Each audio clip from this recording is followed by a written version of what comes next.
Hello friend, welcome to my channel.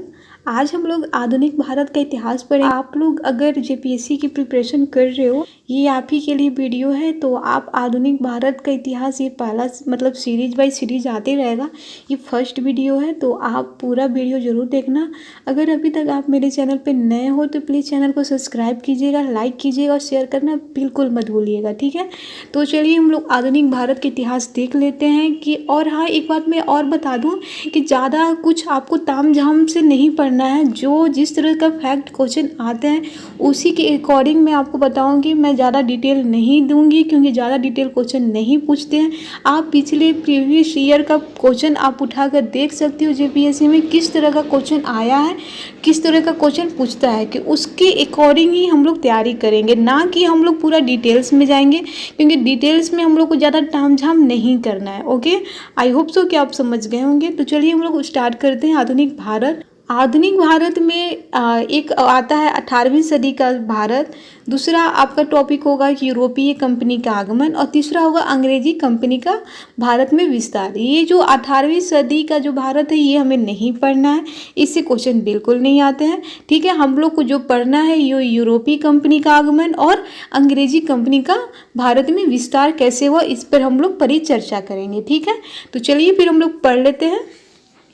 जैसा कि आपको पता है कि यूरोपीय कंपनी का सबसे पहले भारत में आगमन हुआ था। तो इस तरह का क्वेश्चन आता है कि मतलब सीरीज वाइज कैसे कैसे कौन पहले आया था, इस पर क्वेश्चन हमेशा आता है। ये आईएएस में भी क्वेश्चन आया था। आईएएस में अगर आ गया तो जाहिर सी बात है कि पीसीएस में भी आ सकता है। तो कई बार क्वेश्चन आया हुआ भी है।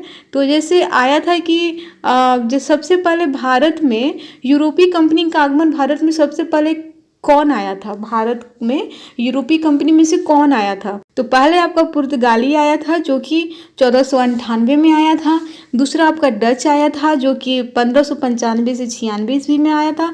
तीसरा आपका अंग्रेजी शासन, ब्रिटिश शासन आए थे जो 1600 ईस्वी में आए थे। और चौथा आपका हो जाएगा डैनिश जो 1616 ईस्वी में आए थे। और पांचवा हो जाएगा फ्रांसीसिया 1664 ईस्वी में आया था। इसे आप एक ट्रिक के अनुसार भी याद कर सकते हो, PDEDF, ठीक है। पहले पुर्तगाली हो जाएगा, डी से डच हो जाएगा, ई से अंग्रेजी हो जाएगा, डी से डेनिश हो जाएगा और एफ से फ्रांसीसी। अब हम लोग पुर्तगाली पर पढ़ेंगे। पहला हम लोग का टॉपिक होगा पुर्तगाली। पुर्तगाली वास्को डी गामा 22 मई 1498 ईस्वी में भारत पर कदम रखा। वास्को डी गामा का भारतीय व्यापारी अब्दुल मुजीद ने मदद की थी, ठीक है। और ये कई बार क्वेश्चन भी आता है कि वास्को डी गामा का कौन भारतीय व्यापारी ने इनकी सहायता की थी। तो ये आपका हो जाएगा अब्दुल मुजीद। अब Vasco D gamma cap of good hope के मार्ग से भारत आए और ये कालीकट पर कदम रखा। कालीकट कहाँ पे है, तो कालीकट आपका केरल में होगा, ठीक है।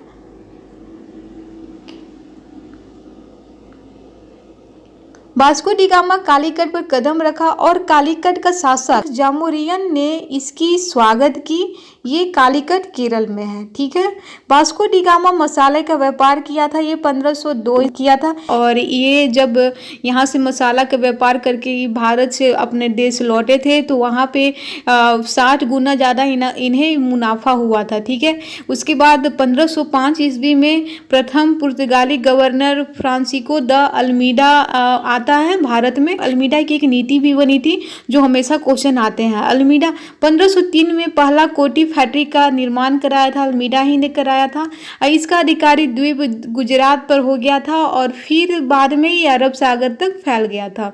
अल्मीडा ने एक नीति बनाई, नीला पानी पॉलिसी, फिर हिंद महासागर तक चला जाएगा, क्योंकि अगर कोई देश में आएगा तो इसके बिना अनुमति को नहीं आएगा, क्योंकि ये जो नीला पानी पॉलिसी जो नीति है ये आपको अरब सागर तक फैला हुआ ये नीति था, क्योंकि ये चाहता था कि जब हमें इतना 60 गुना ज़्यादा मुनाफा हो रहा है तो सबसे पहले तो मैं ही व्यापार करूं भारत में, उसके बाद कोई ना आए।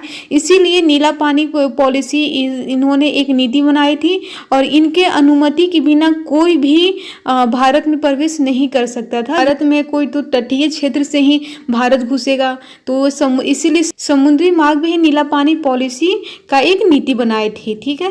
पहला कोटी का निर्माण में स्थापत्य कला का प्रदान करवाया था।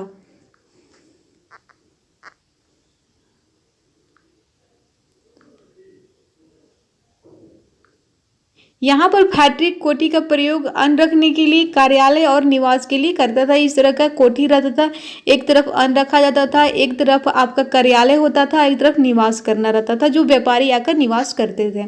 विरोधी, इसका विरोधी अल्मीडा का एक विरोधी था। अरबवासी ने आर्थिक कारण की वजह से ही विरोध इसका अल्मीडा का किया था। ठीक है, अब हम लोग दूसरा गवर्नर अल्बुकर्क के बारे में पढ़ेंगे। ये भारत में पुर्तगाली का वास्तविक संस्थापक अल्बुकर्क को कहा जाता है। क्यों कहा जाता है? क्योंकि ये संस्कृति आदान प्रदान किया था, भारतीय स्त्रियों से शादी कराने पर ज़्यादा बल दिया था, ये इस सती प्रथा को बंद कराया था। और दूसरा आपका हो जाएगा कि 1510 ईस्वी में गोवा विजय किया था। गोवा का शासक आदिल शाह को अल्बुकर्क ने हराया और गोवा में सती प्रथा भी बंद कराया था। फिर पुर्तगाली का नौसेना का गठन हो जाता है और ये नौसेना को कॉर्टेज आर्मेडा काफिला कहा जाता है। कॉर्टेज का मतलब होता है कर और आर्मेडा काफिला का होता है मतलब नौसेना। इसका नाम दिया गया था। ये कौन दिया था? तो ये अल्बुकर्क ने दिया था। ये भी वेरी इम्पोर्टेंट है, इसको भी आप नोट डाउन कर लीजिएगा कि पुर्तगाली ने नौसेना का गठन किस गवर्नर ने कराया था पुर्तगाली में नौसेना का गठन? तो ये अल्बुकर्क ने कराया था। और ये नौसेना का क्या नाम था? तो ये कॉर्टेज आर्मेडा काफिला नाम रखा गया था। ठीक है, अब अल्बुकर्क का विस्तार पढ़ लेंगे। संपूर्ण भारत में तटीय क्षेत्रों में इनका विस्तार हो गया था। ये वेरी इंपॉर्टेंट है। तत्कालीन भारत में बांग्लादेश भी शामिल था। बांग्लादेश का जो दो स्थान सतगावा और चटगावा है, इनको महत्व इसका खत्म हो जाता है और फिर इसका जो स्थान ले लेता है वो हुगली ले लेता है। ठीक है, तो ये क्वेश्चन आता है और यहाँ हुगली में ही इन्होंने फैक्ट्री का निर्माण करा लेता है। कि होता है कि सतगावा और चटगावा का स्थान कौन ले लेता है? तो ये हुगली ले लेता है। हुगली में ही फैक्ट्री का निर्माण होता है। फिर बॉम्बे, अंग्रेज का जो राजकुमार था ब्रिटिश का, वो चार्ल्स द्वितीय था और पुर्तगाली की जो राजकुमारी थी वो कैथरीन। ये दोनों के बीच में शादी हो जाता है और ये जो बॉम्बे है, ये बॉम्बे दहेज में कौन देता है? तो ये पुर्तगाली देता है, ब्रिटिश को देता है। ठीक है, पुर्तगाली का जो योगदान हो गया। अब हम लोग पुर्तगाली का योगदान पढ़ेंगे। ये नया स्थापत्य कला मतलब गोथिक कला को इन्होंने निर्माण कराया था और ये प्रिंटिंग प्रेस का योगदान इन्हीं का है, पुर्तगालियों का है। और तंबाकू का भी इन्होंने योगदान दिया था, तंबाकू का भी इन्होंने ही प्रयोग किया था। अब हम लोग पढ़ेंगे पुर्तगाली का पतन। ईसाईकरण पर ज़्यादा बल दिया था, इसकी वजह से इसका पतन हुआ था। मिश्रित बच्चे ज़्यादा स्वार्थी हो गए थे, मतलब मिश्रित बच्चे जो कि जो उस समय, मैं आपको पीछे थोड़ा लेकर चलती हूँ। जो ये अल्बुकर्क था, ये अल्बुकर्क जो संस्कृति आदान प्रदान कराया था, जो यहाँ की जो भारतीय जो स्त्री थी वो पुर्तगालियों से शादी कर चुकी थी, इस पर ज़्यादा उन्होंने बल दिया था, सती प्रथा को बंद कराया था। इसी में जो बच्चे होते हैं वो मिश्रित बच्चे का यहाँ पे दिया गया है कि मिश्रित बच्चे ज़्यादा स्वार्थी हो चुके थे। ठीक है, इसकी वजह से पुर्तगालियों का पतन हो गया। और फिर कॉर्टेज आर्मेडा काफिला का कारण भी था। ये क्या था? ये नौसेना का नाम दिया गया था और अन्य यूरोपीय कंपनियों से युद्ध किया था, इसकी वजह से पुर्तगालियों का पतन हो गया था। अब हम लोग पढ़ लेंगे पुर्तगाली का भारत में वापसी। भारत में सबसे पहले पुर्तगाली लोग आए थे। कब आए थे? हम लोग रिकॉल कर लेते हैं। 20 मई 1498 में पुर्तगाली लोग आए थे भारत में और वो लास्ट में कब गए? ये गोवा से 1961 ईस्वी में गोवा से वापस लौटे। सबसे पहले भारत में आए, अंत में भारत से गए पुर्तगाली लोग। पुर्तगाली ने अपना पहला फैक्ट्री कहाँ खोला था? तो ये कोचीन में खोला था। कोचीन कहाँ पे है? ये केरल में है। और ये कब खोला था? तो 1503 ईस्वी में इसका स्थापित किया था, पहला फैक्ट्री का स्थापित किया था। ठीक है, अब हम लोग डच के बारे में पढ़ लेंगे। डच आपका हो जाएगा। डच कब आया था? डच आपका 1595 से 96 ईस्वी में भारत आया था और 1602 ईस्वी में डच ने ईस्ट इंडिया कंपनी बनाया। यह कंपनी संयुक्त पूंजी से बनाई गई और ब्रिटेन की सरकार ने देखरेख के लिए 17 सदस्य का गठन किया था। ये जो कंपनी बनाया था डच ने, इसके लिए। और बंगाल में प्रथम फैक्ट्री खोला था। कहाँ पे खोला था? ये तो पिपली में खोला था। ठीक है, डच मसालों का व्यापार छोड़कर सूती वस्त्र का व्यापार किया था और पुर्तगाली लोग क्या किया था? तो उन्होंने मसालों का व्यापार किया था, ठीक है। और डच क्या किए थे, तो ये सूती वस्त्र का व्यापार किए थे। कहाँ पे किए थे, ये जो आपका भारत का नक्शा है और ये जो पूर्वी आपका क्षेत्र हो गया कोरोमंडल तट, यहाँ से इन्होंने किया था। और ये जो कोरोमंडल तट है और यहाँ पे है इंडोनेशिया, ठीक है, इसके नीचे। और डच ने पहला व्यापारिक केंद्र का मुख्यालय कहाँ बनाया था, तो ये बाटबिया में बनाया था। ये कहाँ पे है, ये इंडोनेशिया पर अपना प्रमुख केंद्र बनाया। बंगाल, औरंगजेब के समय में 33.5 वार्षिक चुंगी दर दिया जाता था। इसमें से बिहार, बंगाल और उड़ीसा दर देते थे, ठीक है। अब डच का जो पतन हुआ कैसे हुआ, तो ये बेदरा का युद्ध में डच का पतन हो जाता है। अब हम लोग अंग्रेज के बारे में पढ़ेंगे। अंग्रेज तीसरा नंबर में आए थे भारत में। ये 1588 में नौसेना का गठन करते हैं और इसका स्पेनिश से युद्ध होता है और फिर ये अंग्रेज लोग विजय हो जाते हैं। 1599 ईस्वी में अंग्रेज ईस्ट इंडिया कंपनी का गठन करता है। 15 वर्ष के लिए पूर्व व्यापार का अनुमति मिल जाता है अंग्रेज को। 1601 ईस्वी में हेक्टर नामक जहाज से कैप्टन हॉकिंस ने बाटबिया मात्रा का क्षेत्र इंडोनेशिया में पहले पहुंचता है। जहाज के बारे में बहुत एसएससी में क्वेश्चन आया था कि किस जहाज का क्या नाम था, तो हेक्टर नामक जहाज से इन्होंने इंडोनेशिया में पहले पहुंचा था, ठीक है। फिर 1608 ईस्वी में भारत अंग्रेज आया था। 1608 ईस्वी में समय अकबर का नाम पर जेम्स प्रथम का पत्र जहांगीर के दरबार में भेजा गया था, परंतु टॉमस रो को 1613 ईस्वी में सफलता मिलती है। अंग्रेज ने भारत में पहला फैक्ट्री कहाँ खोली। कई बार ये क्वेश्चन आपको फंसाता है कि अंग्रेज ने भारत में फैक्ट्री पहला कहाँ खोली, तो इसके बारे में आपको मैं बता दूं कि जब पहला फैक्ट्री का जब शुरुआत हुआ था तो वो हुआ था सूरत में, ठीक है। अंग्रेज का जो पहला फैक्ट्री था वो सूरत में हुआ था। वो 1608 ईस्वी में हुआ था, जो पूरा नहीं हुआ था। और फिर जो 1611 में उन्होंने मसूलीपट्टनम में खोला। लेकिन जब 1613 में क्या होता है कि इसमें सूरत का फैक्ट्री पूर्ण रूप से बन जाता है। अगर आपको क्वेश्चन दे दे कि अंग्रेज का स्थायी फैक्ट्री कहाँ पे है, तो वो होगा आपका सूरत, ठीक है। और अगर क्वेश्चन दे दे कि अंग्रेज का जो अस्थायी फैक्ट्री कहाँ पे पहला खोला था, तो वो होगा मसूलीपट्टनम। 1 मिनट में लिख दे रही हूँ। सूरत आपका हो जाएगा अस्थाई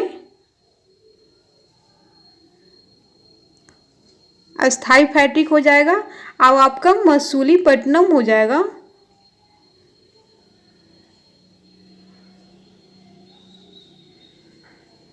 अस्थायी फैक्ट्रिक आपका हो जाएगा, ठीक है। तो आप इसमें मत फंसिएगा। बहुत बार ये क्वेश्चन फंसाता है और ये क्वेश्चन आता है। आपने अगर एग्जाम दिया होगा तो आपको खुद पता होगा, ठीक है।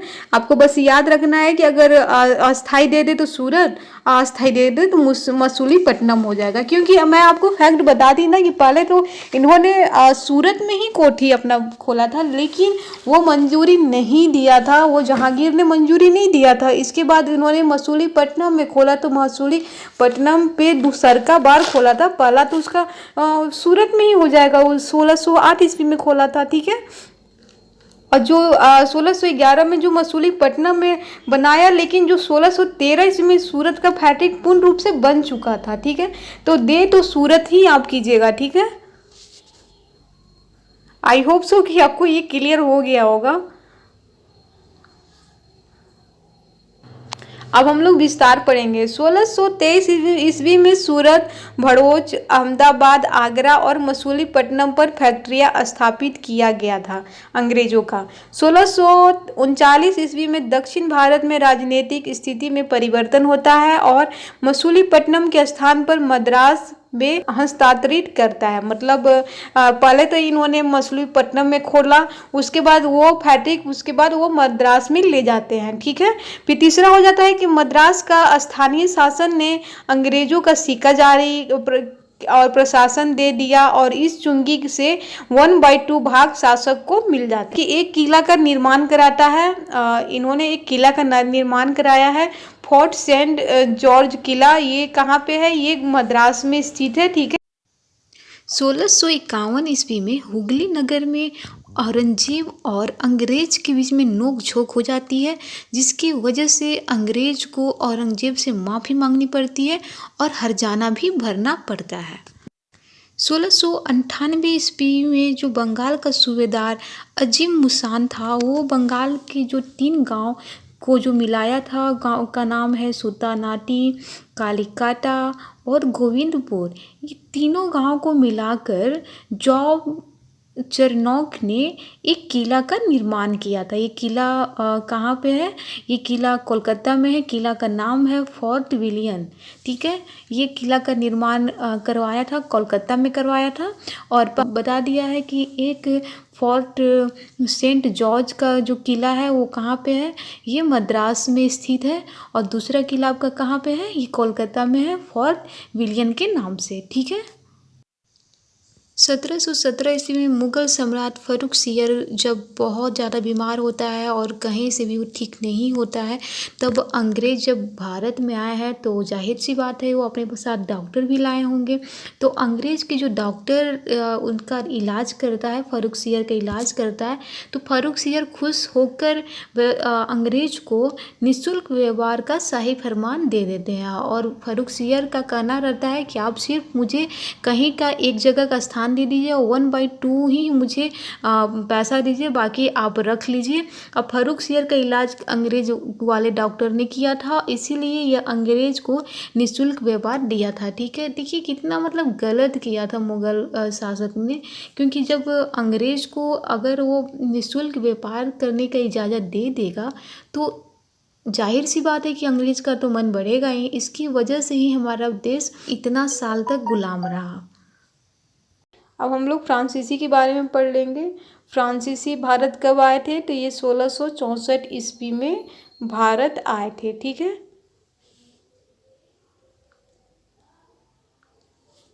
फ्रांसीसी का एक सम्राट था लुई 14। इनका जो मंत्री का नाम था कालबर्ट। और इन दोनों ने एक प्रयास से 1664 में फ्रेंच ईस्ट इंडिया कंपनी का निर्माण भारत में कराता है। फ्रांसीसी का ही लैंग्वेज है। कंपनी देश इंडसी ओरिएंटल्स। ठीक है, इसी का नाम ये दिया गया था। दूसरा पॉइंट हो जाएगा फ्रांसीसी कॉनरो। ये 1668 ईस्वी में सूरत में पहला व्यापारिक कोठी खोला था और दूसरा कोठी खोला था मसूलीपट्टनम में। ठीक है। और 1673 ईस्वी में इसने स्थानीय शासक को गांव को प्राप्ति होता है और यही आगे चलकर पांडुचेरी कहलाता है। जो स्थानीय शासक को गांव की प्राप्ति होता है 1673 में और यही आगे चलकर पांडुचेरी कहलाता है। पांडुचेरी को फ्रांसिस बार्टीन ने इसका नाम दिया पांडुचेरी। ठीक है। और ये डच ने इसे लूटा था और फिर रिजविक संधि से इसे लौटा दिया था। ठीक है। ज़्यादा आपको कुछ नहीं पढ़ना है, मैं पहले ही आपको बता दी हूँ कि जिस तरह से जेपीएससी में क्वेश्चन आते हैं उसी के अकॉर्डिंग हम लोग पढ़ रहे हैं। बाकी हम लोग ज़्यादा डीप नहीं पढ़ रहे हैं, जो जो आता है उसी से क्वेश्चन, ज़्यादा कुछ नहीं पढ़ना है, ज़्यादा आप लोग को तामझाम नहीं करना है। ओके। चौथा पॉइंट हो जाएगा कि बंगाल में चंद्रनगर में फैक्ट्री खोलती है। और फिफ्थ में हो जाएगा कि 1724 ईस्वी में डुप्ले जो गवर्नर बनता है, डुप्ले फ्रांसीसी, ये वास्तविक शक्ति का स्थापना का श्रेय इसे डुप्ले को ही जाता है। ठीक है। आने के बाद भारत को छोड़कर मॉरिशस, मालाबार, माटी, करिकाल में इसका विस्तार हो जाता है, क्योंकि ये देखता है कि यहाँ पे ऑलरेडी अंग्रेज लोग बस गए हैं और ये अंग्रेज लोग इन्हें ज़्यादा शक्तियाँ, मतलब इससे ज़्यादा शक्ति अंग्रेज के पास थी, इसलिए इन्होंने सोचा है कि इससे बेटर है कि हम लोग दूसरे देश में जाकर बस जाते हैं, इसलिए इसने भारत को छोड़ दिया था। ठीक है। अंग्रेज एवं फ्रांसीसी के बीच 3 युद्ध होते हैं, ये भी आपको पता होना चाहिए। एक कर्नाटक का जो युद्ध होता है वो 3 युद्ध होता है, 1746 से 48 में और 1749 से 54 में और 1756 से 63 ईस्वी में, जो 7 वर्ष तक चलती है। अंतिम युद्ध होता है 1760 में, वांडीवास का युद्ध के नाम से जाना गया था। वांडीवास का युद्ध, ये फ्रांसीसी का वर्चस्व को समाप्त हो गया था ये इस युद्ध की वजह से। ठीक है। और कुछ क्वेश्चन आपको इन नोट करके आप लिख लीजिएगा, ये बहुत इम्पोर्टेंट क्वेश्चन है। जैसे पुर्तगाली ने पहला फैक्ट्री कहाँ पे खोली? तो ये कोचीन में, केरल में 1502 ईस्वी में खोली। डच ने अपना पहला फैक्ट्री मसूलीपट्टनम में आंध्र प्रदेश में 1605 ईस्वी में खोला था। और अंग्रेज ने पहला कोठी कहाँ स्थापित किया था, तो ये मसूलीपट्टनम में 1611 में किया था। लेकिन अब मैंने फिर आपको बता दे रही हूँ कि अस्थाई अगर बोले तो सूरत में किया था, अस्थाई बोले तो मसूलीपट्टनम में किया था। डेनिस ने तंजौर ट्रावणकोर में 1620 ईस्वी में फैक्ट्री खोला था। और फ्रांसीसी सूरत यानी गुजरात में पहला 1668 ईस्वी में पहला कोठी खोला था। ठीक है, ये क्वेश्चन आपका आईएएस में पता है कैसे आता है, जैसे एक तरफ दे दिया पुर्तगाली, डच, अंग्रेजी, डेनिश और फ्रांसीसी, और एक तरफ आपका दे दिया कि पहला जैसे डेनिश के बगल में यहाँ सूरत दे दिया और मसूलीपट्टनम दे दिया, कोचीन दे दिया। अब मिलान करने के लिए आएगा कि सबसे पहले कौन कहाँ पे स्थापित किया था, और एक तरफ आपका डेट भी दे देगा कि किस ईस्वी में कौन पहला फैक्ट्री स्थापित किया था। तो इस तरह से आईएएस में क्वेश्चन आ चुके हैं, तो ये हमेशा आप नोट डाउन करके ही रखिएगा, क्योंकि ये आपको हमेशा याद होना चाहिए। आई होप सो कि आपको ये सारा फैक्ट समझ में आ गया होगा। अगर कुछ और प्रॉब्लम है तो आप मुझे कमेंट कर सकते हो। मैं फिर आपको बता दूं कि मैं उतना ही आपको क्लास फैक्ट चीज़ बताई हूँ जो आपको जेपीएससी में आने वाले हैं, और हमें ज़्यादा तामझाम से नहीं पढ़ना है। ज़्यादा जो फैक्ट चीज़ है उसी पर आप ज़्यादा ध्यान दीजिए। That's it. ओके, मिलते हैं नेक्स्ट वीडियो में। तब तक के लिए bye bye, take care, have a nice day. पढ़ते रहिए और अधिकारी जरूर बनिएगा। अगर आपकी मेहनत रंग जरूर लाएगी, आप बस मेहनत करते रहिए, ऊपर वाला जरूर आपका साथ देगा। Thank you, bye bye, take care, have a nice day, bye.